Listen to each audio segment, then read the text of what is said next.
your hands up, put your hands up, come on, put your hands up, are you ready?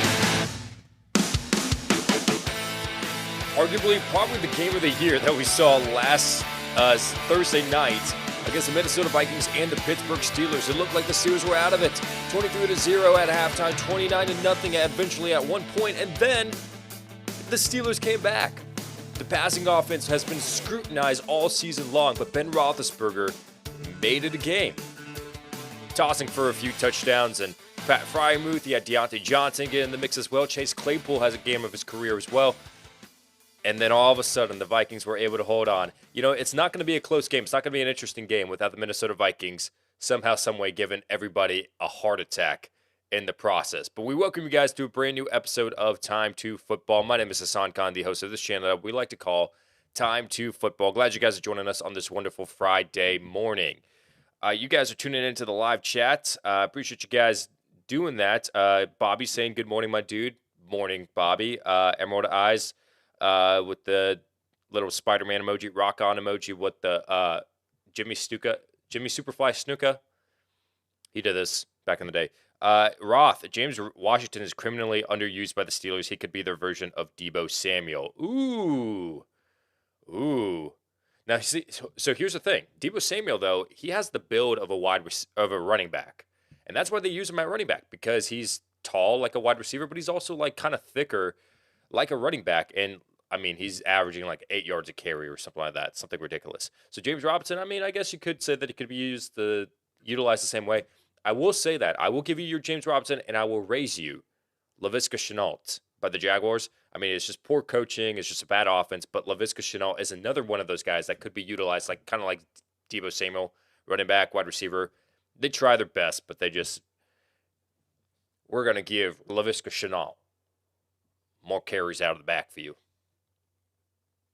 Proceeds to have one carry against the Rams. Anyways, yeah. So you could say James Robinson. I like that take, though, man. I like that take a lot. But, yeah, we're going to get into NFL news and notes on today's episode. But also, every Friday, we talk about PrizePicks that you guys have signed up for. I think since we started advertising PrizePicks on this show, a good amount, like at least 20 of you guys have signed up and started playing it, but saying like, hey, man, like this is a lot of fun. This is a lot of fun. So I appreciate you guys signing up. Again, use that promo code T2F. You can use the promo code or click the link in the description. But also PredictionStrike, which is the stock market of the NFL, which, since we started talking about that, another 20 people have also signed up for that as well. So I appreciate you guys jumping in on the fun. But what we do is we give you advice on all of those, on those platforms and those sponsors on, hey, you can win some serious cash if you live within the 35, 40 states or whatever that allows you to bet responsibly. That sucks that it's not legal in all 50 states, but whatever. Yeah, continue to leave your comments and your chats. And I'm going to get to you guys later on throughout the episode because I'm going to show you a little bit of a topic bar right now. So this is what we got planned. So we got NFL news, right, coming up. Then we're going to be talking about PredictionStrike, which is a stock market for fantasy football. We'll be getting into that, showing you players that you want to buy and sell in the stock market. PrizePicks, so fantasy football overs and unders. That's pretty much it, and you can win some money. And then we'll have a whole dedicated segment later on talking about fan questions, viewer questions that you guys are leaving in the chat, and then we're going to go ahead and answer those. So if you are leaving your questions right now and you're like, hey, answer my question, I probably won't get to you guys for like another 25 minutes or so, 25 minutes. So just keep that in mind. If you want to like click out, you're not going to hurt my feelings. It's okay. You can click out of this, then come back in like the next 20 minutes or so, and then I will answer your question. But if you want to stay tuned for the whole live show, this is what we've got planned. And we've got NFL news and notes that we want to talk to you guys about. So this is Friday ahead of Sunday slate of games. Who's in, who's out, injuries, that kind of sort of things. You guys want to keep up to date with that. I want to get into injuries real quick, but first, I mean, you probably have heard by now. It was announced last night around midnight that Demaryius Thomas passed away in his home. So former Denver Bronco, former New York Jet, and Houston Texan. He had a brief stint with those two teams, but then he returned to Denver to finish out his career. So he passed away, unfortunately. We don't know the cause. We think it's like medically related. He passed away at 33, which is very, very, very young. I don't know what the viewership of the audience is here. I think our demographic is 25 through 34. That's the age range. But if I know when I was younger, and I know a lot of young guys think this as well, like when you're 17 or 19, 21, whatever, you think like 33 or 35, 40 years old is old, but it's not. It's really not. That's not even half your life. And Demaryius Thomas, unfortunately, passed away at a very, very young age at 33. I remember watching him when he was. Tim Tebow gets credit for that 316 game, which, by the way, like, I mean, not getting religious or anything like that, but like the fact that it was 316 in like a miracle game and an upset that what they weren't supposed to win, went into overtime. Great game. 316 yards, average 31.6 yards per attempt, and then it was like average 30 or 3.16 yards per carry. Like 316, like the way it lined up, I was like, oh my gosh, that's crazy. But anyways, Tim Tebow gets a lot of credit for that overtime pass, 80-yard touchdown pass against the Steelers to win in overtime. But Demaryius Thomas was on the receiving end of that, and he was the one that was like he ran with the ball. Like he was the main one responsible for that touchdown and leading them. And big asset to Peyton Manning as well, and him getting the NFL record for 55 passing touchdowns for a season. So it's unfortunate news. It really is. And I couldn't believe it when I saw it. But, yeah, I mean, Demaryius Thomas passes away. Thoughts and prayers definitely with his family because that's definitely sad news. But NFL news and notes going on moving forward. So from last night's game, we had TJ Watt that suffered an injury, had a groin injury. Guys, this defense without either Mika Fitzpatrick or TJ Watt, either one can miss this game. It collapsed. Dalvin Cook ran all over them. Kirk Cousins passed all over them. It collapses when TJ Watt or Mika Fitzpatrick misses. Preferably TJ Watt, you'd want him in the game over Mika Fitzpatrick because Mika Fitzpatrick, even though he had a really good game, and especially like the last kind of drive or so of the Minnesota Vikings trying to come back or hold on to the lead. Mika Fitzpatrick looked great, but TJ Watt as well, like he's a huge difference maker. Look at that game against the Baltimore Ravens when he played versus him suffering a groin injury and taken out of this game against the Minnesota Vikings. The Steelers defense collapses with that TJ Watt. And he has a groin injury. We don't know the extent of that status, but keep that in mind. Like the Steelers defense needs TJ Watt so bad. Telvin Coleman is still in concussion protocol, running back for the New York Jets, starting running back. He had concussion symptoms on Wednesday. You see that Wednesday morning and you're like, Ty Johnson, next man up. I'm going to pick him up off the waivers, right? Well, Tevin Coleman is still suffering through the concussion protocol. Ty Johnson, who had 48% of snaps played last week against the Philadelphia Eagles and didn't even get the majority of the carries. He was on the majority of the passing plays and majority of the offensive snaps. So we expect him to be the next man up to take over for Tevin Coleman. Jeff Wilson, he practiced fully. So he had a little bit of a flare-up in his knee, was showing some symptoms. On Wednesday, was limited, but on Thursday, he came back. He practiced in full. He is going to be the front runner to start for the San Francisco 49ers. JaMychal Hasty is going to work in there, but it's going to be Jeff Wilson. So for you guys that kind of stashed JaMychal Hasty, myself included, I stashed him because I didn't know the status. It's going to be Jeff Wilson that's going to be starting because Elijah Mitchell is going to be a non-participant or is not going to be playing at all in this game against the Cincinnati Bengals. We expect concussion symptoms, irritation in his knee. Like Elijah Mitchell is just going through it all. So we don't expect him to play in this game. And Jeff Wilson is going to be the starting running back for the San Francisco 49ers. Randall Cobb suffered a core muscle injury and he had to have surgery. So he's out indefinitely. We don't know the status of his core muscle injury. We don't know when he's going to be returning.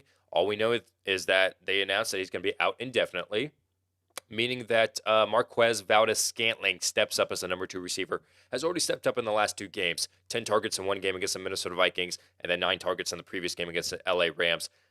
MVS is going to be the number 2 receiver for the remainder of the season, going into the playoffs as well for the Green Bay Packers.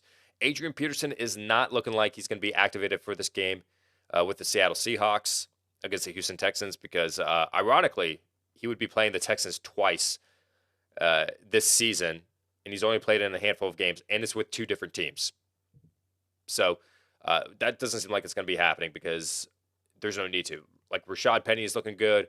Alex Collins is practicing in full now. So yeah, Adrian Peterson is probably just going to stay on the practice squad for now. T. Higgins, knee injury, had a little bit of a scare yesterday. Wednesday, did not practice. Thursday, well, yesterday was Thursday. The day before Wednesday, he didn't practice. Thursday, he was limited. So T. Higgins more than likely will be playing in this game against the San Francisco 49ers if everything were to go smoothly. The fact that he was limited on Thursday and not limited on Friday gives us a little bit of hope. So he'll probably go into the week with a questionable tag. I think he's going to be playing. David Montgomery had a little bit of a scare as well. Yesterday, I keep on saying yesterday, but Wednesday, did not practice, was limited on Thursday, so he eventually returned. Now, he's dealing with all the injuries because they use him as a workhorse back. He is the entire offense, pretty much. Shoulder injury, groin injury, glute injury.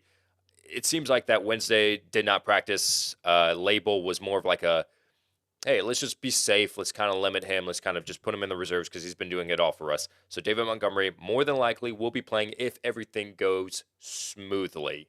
They just wanted to monitor him and keep it as a maintenance issue. Deebo Samuel worked on the side. Technically, he was a non-participant in practice. So even though he was visible, he was dressed up in his jersey, had his helmet, he worked out on the side. And he kind of was able to do a little bit of work last week as well. So it gave us a little bit of hope, like, okay, maybe this is just a one-game absence. Now it's truly going to come down to a game-time decision if Deebo Samuel were to play or not. And if he were to play, is he going to get a full workload? Because there was one game where he was hurt, but he was limited. And that was the breakout game of Brandon Ayuk this season. It was against the Arizona Cardinals.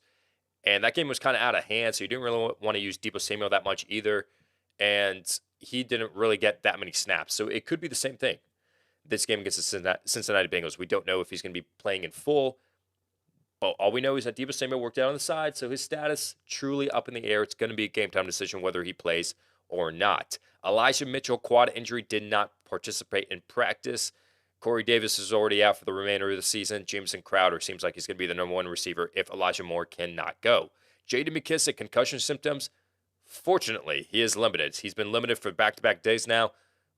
I don't know if he's going to be playing or not, but in Week 15 for sure, we can expect to see J.D. McKissick back on the field. Mike Glennon is trending towards playing, so this was a little bit of a surprise with Daniel Jones being out with a neck injury. We know that he's going to be out for multiple weeks. Mike Glennon suffering a concussion last week, and now this week, they already prepared for Jake Fromm to take over as a starting quarterback for the New York Giants. They're saying, not so fast. Mike Glennon is looking great. He's trending towards playing in Week 14 against the LA Chargers.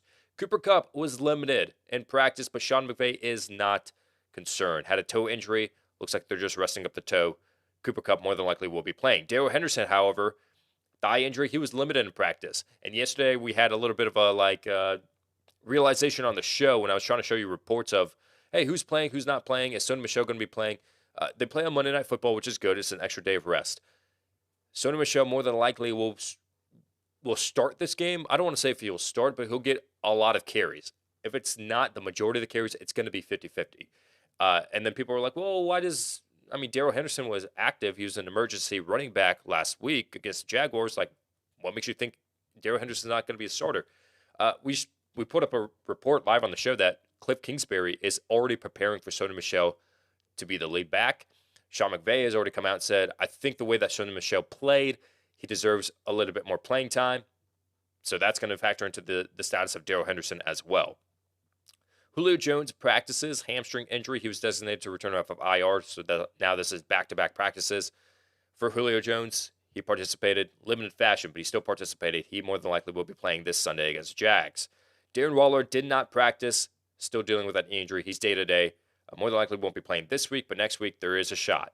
Mike Williams could be cleared to play this Saturday. So Keenan Allen was the recipient of the COVID-19. The COVID-19. Why did I say the COVID-19? The COVID. He was a participant of the COVID, and he is truly up in the air if he's going to be playing or not. However, for Mike Williams, he could be playing because he was just a close contact on Monday, so they put him on that list.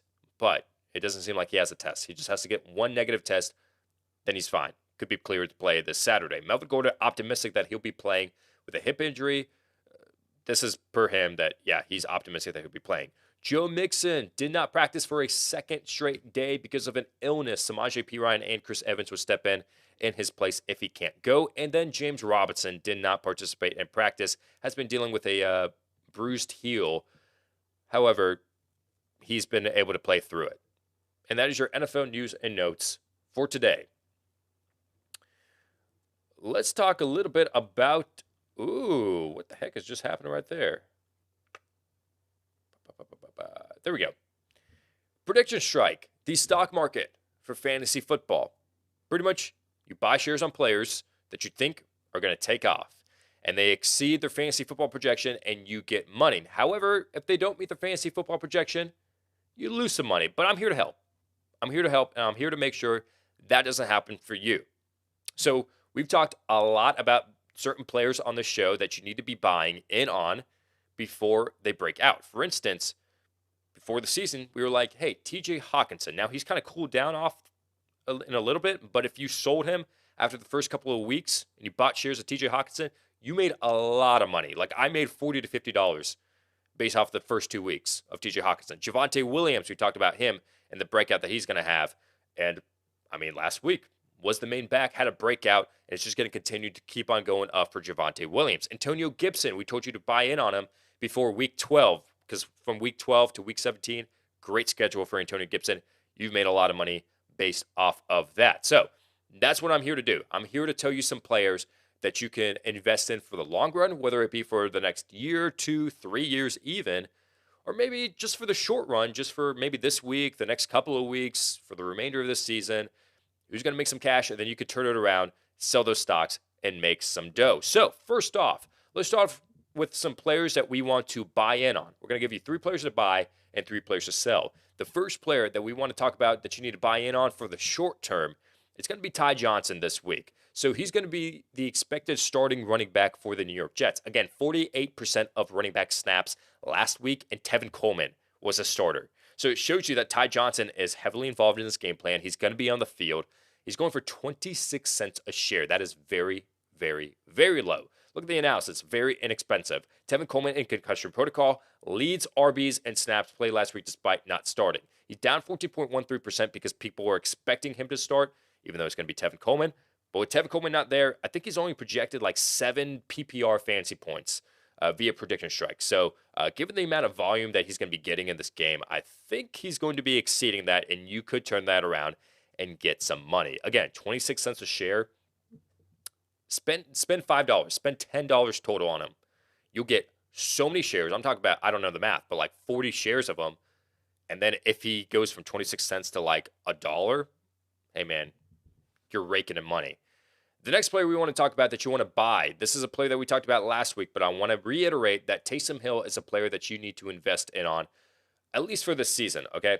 And it's the same amount of price, or same price, same percentage raised up, because it's all the same. Because Taysom Hill, he's coming off that Thursday night game where he threw 4 interceptions. However, he still put up 20 fantasy points. He has a great floor, and schedule can only get better. This week against the New York Jets, I expect him to put up a lot of fantasy points. Now, he's never started a game, and he's had less than 17 fantasy points. Think about that. He's had at least 17 fantasy points in every single game that he started. That is why Taysom Hill is a player that you want to invest in. The last player you want to buy in on, how about the wide receiver 2 for Green Bay? This is a long time coming for Marquez Valdes-Scantling, but it's finally coming into fruition. $1.10 a share, down 1%, but that's okay because Randall Cobb is set to miss significant time. MVS is targeted 19 times in the last 2 games, 10 targets one game, 9 targets the other. Steps in as the number 2 wide receiver for the remainder of the season. They've been desperately looking for that number 2 wide receiver, and for the long run, Marquez Valdes-Scantling, hate to say it, he's not the answer. He's not. They're going to have to get someone in the offseason.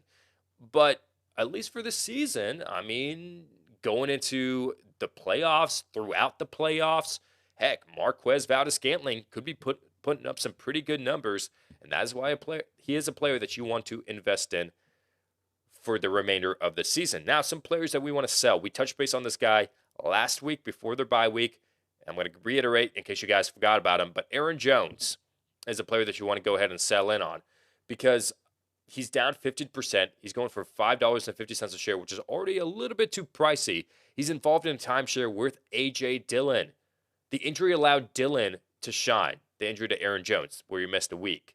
Packers will involve Dillon more at the expense of Jones and his touches. Dillon earned more opportunities to excel. Everybody knows that A.J. Dillon is capable of being an RB1, and I wouldn't say he's going to overtake Aaron Jones for the starting job because Aaron Jones is pretty good.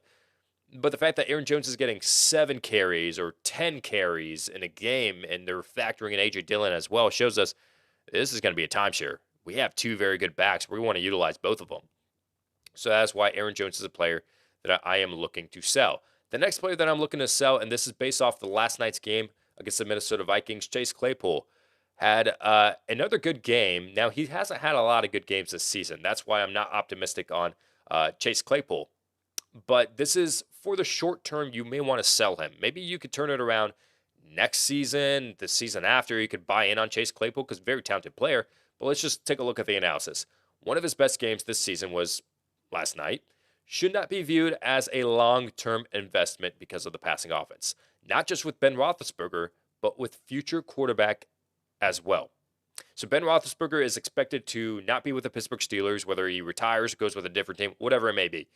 He's not expected to be the long-term solution for the Pittsburgh Steelers at quarterback. This could be his last season. And even with Roethlisberger in that offense, yeah, I mean, like there's been a couple games this season where it's been looking good, the passing game, but for the most part, for the majority, the Steelers' passing offense can't get it done, and Chase Claypool is going to suffer from that. And then if you look forward to next year, they get a new quarterback, a rookie quarterback. We don't know how he's going to fit in. It's not looking good for Chase Claypool. So if you own stock in him, I would just go ahead and sell him, and then maybe later on, halfway through next season, you could buy in on him. You'll be fine. The last player you want to sell is Dalton Schultz. I'm not sure if I mentioned him before, but I know a lot of people bought in on him because of him taking over as a starting tight end over Blake Jarwin, really looking good early on in the season. So if you still own some stock in Dalton Schultz, now's the time to sell. He's going for $5.02 a share. His value is dependent on the absence of the top 3 wide receivers. If all 3 are active, that includes Michael Gallup, CeeDee Lamb, and Amari Cooper, Schultz is an afterthought.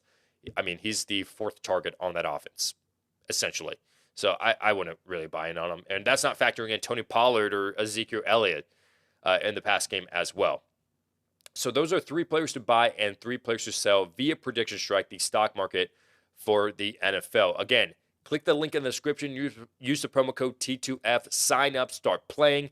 And if you deposit at least $20, you get a free share of a player. Sign up. Start playing. Next, we're going to be talking about PrizePicks. This is another one that you guys love. So PrizePicks, pretty much what it is you just take the overs and unders of fantasy football projections on PrizePicks, and that's it. That's it. Do you think Patrick Mahomes is going to score more than 20 fantasy points or under? And if you call that correctly, you win some money. And I'm here to help you and give you a little bit of an insight on which players you need to buy in on, take the over on, take the under on, and you can win some serious cash. So first, I'm going to give you 3 players that you want to take the unders on that we're not that confident on via the PrizePicks projection. So let's first start off with the under on Devante Freeman. 11.5 PPR fantasy points is his projection. We're going to go ahead and take the under on that because Devante Freeman, he is touchdown dependent. I mean, his stat line, you look at it, 16 carries for 58 yards. 16 carries for 52 yards, whatever it may be. That's not a good yards per carry. That's not really reliable, and you got to hope that he falls into the end zone for him to get that, which he hasn't gotten into the end zone. He's gotten into it a few times, but not a lot. So I'm going to go ahead and take the under on that, and I'm 80% confident that Devante Freeman does not reach that 11.5 fantasy point mark. The next player that I want to go ahead and take the under on is the Washington football team quarterback, Taylor Heineke. 16 fantasy points is his projection. Now, you could look at that and be like, well, Hassan, I mean, against the Dallas Cowboys, yeah, I mean, it's going to be pretty neck and neck, but he could surpass that, yes, and that's why I'm only 70% confident. But if we look at the trend of the Washington football team, since this 4-game win streak started for Washington, they've been running the ball more. They've been playing great defense that allows for Washington to dominate the time of possession, and they want to do that. They want to keep the ball out of Dak Prescott's hand by running with the football with Antonio Gibson. And when they get down to the goal line, guess what? Their priority is to run with the ball. So Taylor Heinicke is not looking good to get over 16 fantasy points. He's put up over 16 fantasy points in 2 of his last 8 games. I mean, it's not trending in the direction of Taylor Heinicke really passing the ball a lot for the Washington football team. The last player I want to take the under on via PrizePicks is talk a little bit about the counterpart on the opposite side of the football, Dak Prescott. In that game against Washington, 275.5 passing yards is his projection. So you can take the overs and unders on stat projections as well. We're taking the under on that. Again, we're only 70% confident, so not too confident because, this could lean in the direction of like a pass-heavy game, a run-heavy game. We just don't know. But I am kind of confident that he doesn't reach 275 just because of the stats. Washington hasn't allowed 275 yards during the 4-game winning streak to any quarterback. And Prescott, in 2 of his last 5 games, he passed for over 275 yards, but that was against Atlanta and Las Vegas. Against tougher defenses, which Washington is playing much tougher defense, against New Orleans, Kansas City, and Denver, Dak Prescott passed for less than 275. So just think about it. Dak Prescott is the player that I would take the under on. Now let's talk about 3 players that I want to take the over on via PrizePicks. The first player we want to talk about, let's talk a little bit about Jarvis Landry, who's our sleeper of the week via fantasy football. He had 6 receptions and 111 yards. 1,100 yards would be crazy in a game. But 111 yards versus the Baltimore Ravens just a couple weeks ago. And that game was a very, very defensive game. So the fact that he had over 100 yards in a defensive-heavy game gives us a little bit of optimism, especially with Marlon Humphrey being out for the remainder of the season. Now, this Baltimore secondary is already depleted. It's not looking good this season. And if you take out Marlon Humphrey, it's going to get even worse. So I'm okay with taking the over on Jarvis Landry, getting over 52 receiving yards in this game. The next player I want to go ahead and take the over on via PrizePicks. Let's talk about Derek Carr, passing for a lot of yards this season. And his PrizePicks projection is only 15 fantasy points. Guys, that's extremely low. That's why I'm 80% confident that Derek Carr could surpass 15 fantasy points. You look at the stats in his last 3 games versus Kansas City. He put up 25 fantasy points, 22.6, and 18.2 fantasy points. That 18.2 was earlier this season when the Raiders got blown out. So even in a blowout, Derek Carr is putting up a lot of fantasy points against the Kansas City Chiefs. He's averaging 21.9 fantasy points per game in the last 3 games that he's faced against Kansas City. I like Derek Carr a lot. Against Kansas City, he has a good track record, statistically speaking, for Derek Carr. The last player that I want to go ahead and take the over on, it's the Baltimore Ravens tight end, very talented guy, Mark Andrews. And I think he's going to get a little bit more looks going his way this week because if you actually watched the game against the Pittsburgh Steelers and actually watched the film, there were a lot of open routes that Mark Andrews ran, and Lamar Jackson just didn't check it down to him. Like, he could have easily gotten 6, 7, 8 receptions in that game, but he didn't. He didn't. So I think John Harbaugh is going to go back to the drawing board. It's going to be like, listen, Mark Andrews was open a lot. Let's pass it to him more. Over 4 receptions in 10 of his last 12 games this year. And he's had over 4, or let me rephrase that. Mark Andrews has had at least 4 receptions in 10 of the 12 games that he's played this season. And then over 4 receptions in 8 out of the 12 receptions. So 75% of his games that he's played this year, he's had over 4 receptions. I'm taking the over on that. So that is 3 players that you need to take the overs on and 3 players you want to take the unders on via PrizePicks and their website. So, again, every year, we don't just talk a big every day, every week. We don't just talk a big game about it. I was thinking like every year. What the heck? Every day, we don't just talk a big game about this. We actually show you guys the website, and we make the PrizePicks entries live on air. And we actually bet our own money on this. We put something on the line so you guys know, like, hey, we're not just short selling you guys. We actually put our own money on this. So let's go ahead and choose some players. Now, we talked about 6 players. We can only choose 5 and 1 single entry. And if we get all 5 correct, then we 10 times our money. And if we only get 4 out of 5, that's okay. We still double our money. And if we get 3 out of 5, we get a portion of our money back. So, the odds are in your favor. So let me go ahead and start off with the players that I'm most confident in. And I think Derek Carr was one of them. So I'm going to go ahead down here to Fantasy Score. And then I'm going to find Derek Carr. Okay, we're going to click on him. The next player, I was pretty confident on Jarvis Landry as well. So let's find him in this game against the Ravens. Oh, this is Fantasy Score. We actually want to go to receiving yards. There it is. And then let's go to, who else should I choose? Devante Freeman. I don't think he's going to get over 11.5 fantasy points.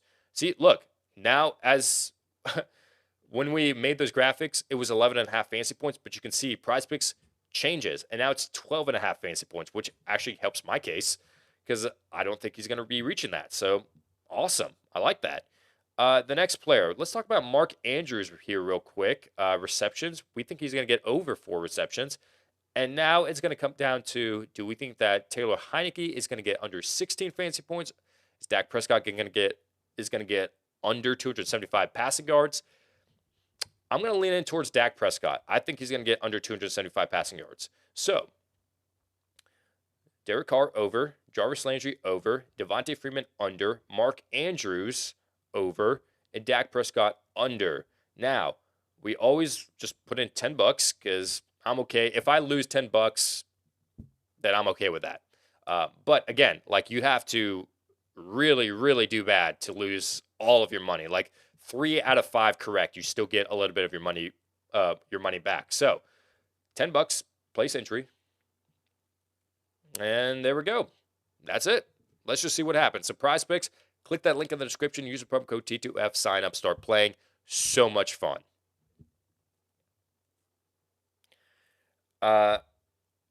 Pete's Hot Take says, I like Heineke to go over 20. Look at that forehead. He's a warrior. Yeah. Unfortunate that he had the stitches and he has to go through that that photo this whole entire season just because it was during practice. I think he ran into Antonio Gibson or Curtis Samuel, one of those guys in the backfield, and he had to have stitches, and then they took photos like that day or that week, but that's okay. All right, now let's talk about viewer questions. I am going on a little bit too long, and I do go a little long with this segment, so let me go ahead and just kind of cap it a little bit, but I'll spend some time still and answer some questions. It doesn't seem like there's a lot, so let me see if I can go ahead and just get through all of them. First year, I didn't make the playoffs, won the championship the last 4 years. Oh, Bobby, man. I'm sorry to hear that, man. I'm very, very sorry to hear that. But hey, championship for last 4 years, like, I mean, at some point you're like, okay, I feel good about this. I feel good. So, okay. Me, my hot brunette wife, and a few people have gotten into this game recently. Have you heard of this board game called Settlers of Catan? Now, the first time I played that, I was addicted. I was like, oh my gosh, this thing is amazing. I'm getting somewhere with this, by the way. I was like, this is great. I want to play it all the freaking time. And now I still play it, and it's great, and it's fun. I love playing it, but I didn't have the same itch to play it as before because before I actually won the game, I wanted to play it all the time because, I don't know, something about me was like, man, I was so close to winning. I want to keep going. I want to win. But then after I won, I was like, dang. All right, like, I'll play. Like, I have fun playing it. I'm not as, inclined to play it as much anymore. But that's the point with fantasy football. I feel like if you win the championship just once before, you're like, oh, man, I missed it this season. It's okay. At least I won it before. You know what I'm saying? Me personally, believe it or not, I've been playing fantasy football for 9 years. I've never won a championship. So every year I'm like, oh, I want to keep playing. I want to keep doing better. I want to keep on having a better team and keep on studying and improve my knowledge and everything. So I think that's the same thing. Like I just keep on wanting to win. But whereas I feel like if I win a league, after that I'm like, all right, like I'm gonna keep playing. Like it's fun. It's lots of fun. But if I don't make it, it's okay. It's okay. Uh, can you advise a sleeper breakout player for the playoffs by New Life? Okay, so I think he's owned in a lot of leagues already. Like, I mean, he's owned in every league pretty much. James Robinson, actually, I am afraid to face James Robinson in the playoffs. Week 15 and Week 16 has matchups against the Houston Texans and the New York Jets. I am not confident in that. So James Robinson could be a sleeper. Now, if you're looking for someone off the waivers to kind of stream, I mean, I just know defenses like the Seahawks defense is good. The Titans defense is a good one as well. The Chiefs, they have a pretty good matchup in Week 16 against the Pittsburgh Steelers. So, yeah, there are some players and some defenses you could stream. But, I mean, I was just looking at James Robinson off the top of my head. I mean, Melvin Gordon and Javonte Williams have one of the best schedules out there. David Montgomery is someone else that has a very good schedule. Antonio Gibson has a pretty good schedule as well. Like there are some players out there that have a good schedule for the fantasy playoffs. I don't know like anyone that you could just pick up and stream, but those guys for sure. Aloha, good morning, y'all. I locked in first place in my one league and second place, first round bye in another. Good job, dude. Good job. Notable players in my league: JT, Najee, Justin Jefferson, Stephon Diggs, Andrews, and Keenan Allen. Good job, dude. Good job. Like, and the fact that Keenan Allen has COVID is not going to really bother you this week. It's like, that's okay. Like, like I'm already in the playoffs. I got my first place. I got the first round bye in one league. Like, you're good. Hollywood Brown for Julio Jones. I'm okay with it. I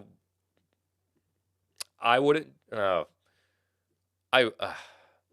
Yeah, I would do it. I would sit Hollywood for Julio Jones.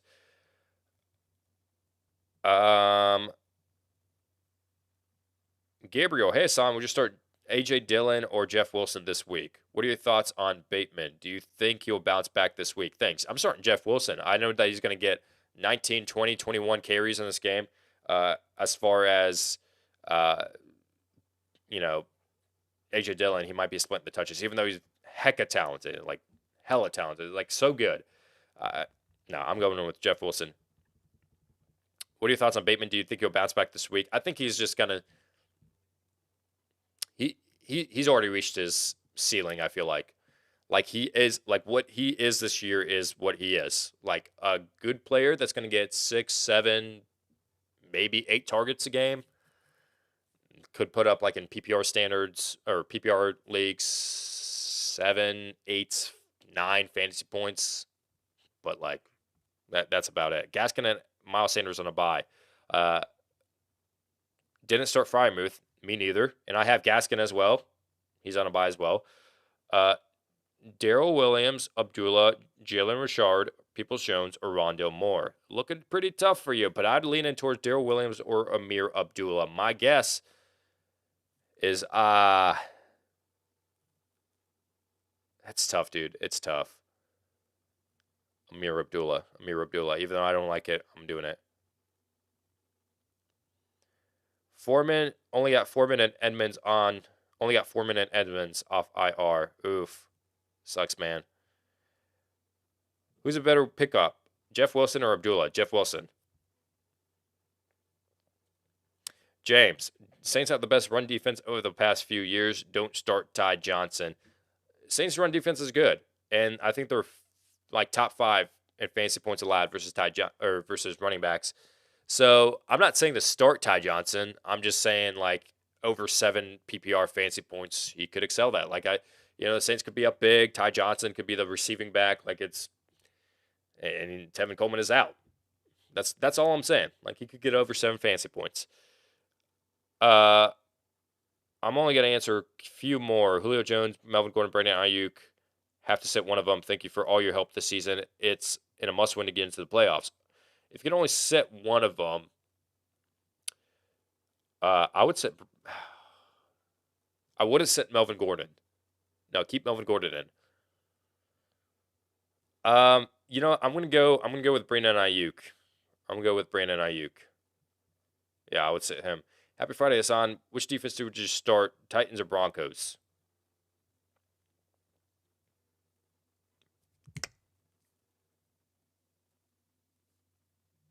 Titans. I go Titans. Which kicker? Randy Bullock. I have Elijah Moore, Cooper, Mike Williams, Judy, Van Jefferson, and Beckham. Need another receiver and a flex. So scared on Cooper, to be honest. I was able to pick up Claypool last second this week and started him. Good job, dude. Good job to you, man. I appreciate that. Damian, happy Friday, Hassan. Happy Friday. Would you start Jalen Guyton or Brandon Cooks full PPR and Herbert or Taysom Hill as quarterback? Thanks, brother. I think Herbert is very, very reliable. Taysom Hill, I don't know if they're going to be up big, if Taysom Hill is going to be, needed that much. I'm going to go with. I'm not big on Jalen Guyton, even though, man, the Giants' defense is kind of tough. But you know what? I would go with. I go with Jalen Guyton over Brandon Cooks. I can't trust this Texans team right now. And then Herbert or Taysom Hill. I'm just going to take the safe route. I'm going Herbert. I'm starting Julio Jones this week. I have Taysom Hill and Ryan Tannehill. Which QB would you start? Taysom would be the quarterback that I start. And if you guys are watching live, that is the last question available on this live chat. So I'm going to go ahead and cap it off here, sign off, and just say thank you guys for tuning in to this episode of Time to Football. Again, if you haven't been tuning in for the last couple of days on Time to Football, we announced hey, fantasy football starts and sits for the Q&A. We're not going to be doing that anymore. Just takes a lot to do a stream 6 days a week. But thank you for joining in for this live stream where you get to ask your questions. With all that said, thank you guys so much for watching, and enjoy the Sunday.